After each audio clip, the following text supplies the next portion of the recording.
Hey there, so let's get strange. You're 25, but your skin is 3 weeks old. Your blood is just 4 months old, and your brain could be older than your birth certificate. So how old are you really? Here at C-Show, we love digging into the science of everyday things. And today we're excavating time itself. Because if time lives inside your body, then so should curiosity. So subscribe, and let's age smarter together. But first, here's a little food for thought. You are not one thing. You're trillions of things changing all the time.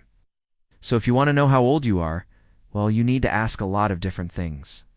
How old is your nervous system? Well, it depends on which part you're talking about. Neurons in the cerebral cortex can live a long time, up to a century or longer. But you also have the cerebellum, which houses neurons that are replaced throughout adulthood. So how old is that? It depends. Like you, it's a timeline made of timelines, and we're going to take a journey through some of yours right now. Starting with your skin, because hey, that's what's on the outside looking in. Every day, millions of your skin cells die, but not in an exciting way. They don't spontaneously combust or evaporate. They become part of the dust of the universe. Their nuclei get engulfed by other cells, creating little chemical echoes of themselves. And it takes about 2 to 4 weeks for new cells to move up from the dermis and replace them. So the skin you're sporting right now is actually 3 weeks old. That's why scars fade, because the old dead cells get replaced with new ones that are less inflamed and pigmented. What about your blood? It turns over about every 3 to 4 months. So your current blood is about a quarter of the way through its natural lifespan. Your red blood cells, erythrocytes, are made in the bone marrow and start out as stem cells. Over several days, they go through a series of transformations, becoming smaller and more numerous while they develop into the oxygen-carrying cells we know. And once they're mature, they circulate for around 120 days before being broken down by the spleen and liver. Once they're gone, their iron gets recycled and incorporated into new blood cells. Now, how about your liver? Its cells are responsible for breaking down and removing toxins from your body, so it makes sense that they'd need to turn over regularly. And they do about every 6 months to a year. But liver cells live fast lives. They divide as often as any stem cell and go from dividing to being deployed into the bloodstream in just 30 hours. So while you may have had some of your liver cells since birth, you've probably had many, many more over the course of your life. And lastly, taste buds. Those bad boys only live for 10 to 14 days. So if you tasted something delicious last week, chances are your current taste buds won't be able to relive that experience. So yeah, you're not the same person you were a year ago, not even cellularly. You're in constant rebirth. That being said, there's also parts of you that haven't changed since you were born, specifically your neurons, especially those in the cerebral cortex, which are responsible for reasoning and rational thought. These neurons live a long time, but they're not immortal. They too will wear out and die.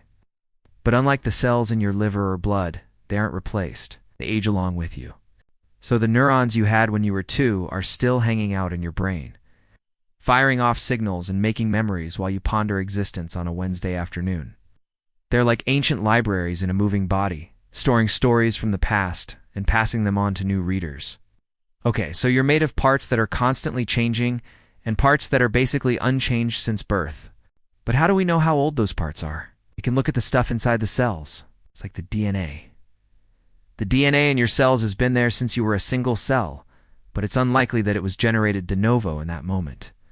You inherited it from your parents, maybe from your grandparents, or great-grandparents. Each time a cell divides, that DNA is copied and passed along. So if you were to sequence someone's DNA and compared it to another person's, you would find that they share a lot of the same genetic code, 99.9% to be exact. We inherit our DNA from our ancestors, but we also inherit some of their age. Almost every time one of your cells divides, a little bit of the protective DNA cap, called a telomere, gets worn down. Telomeres are found at the ends of chromosomes and keep the genes there from getting damaged. But once they're gone, there's no way to replace them. And we think that running out of telomere might be one of the keys to aging. That means that although your DNA is shared between generations, the caps on those strands aren't. Your great-great-great-grandparents might have had enough telomere left to beget the next generation. Wow. But by the time their DNA made it down to you, those caps could be totally worn out. So in a very real way, you are older than your own DNA. The point is, that if you want to know how old you are, you need to ask a lot of questions. What's happening in your body is so intricate, dynamic, and beautiful that we can't answer it with a single number. Now, it might be tempting to see all this change as a negative, but think of it this way. You're in a constant state of rebirth. So if you're not happy with who you are, you can always start at the cellular level and change from the inside out. I'm here with SCI Show. If this made you pause and think about who or what you really are, then it's time to subscribe, because every week we dig deeper into what makes you you. Welcome to the Science Stream.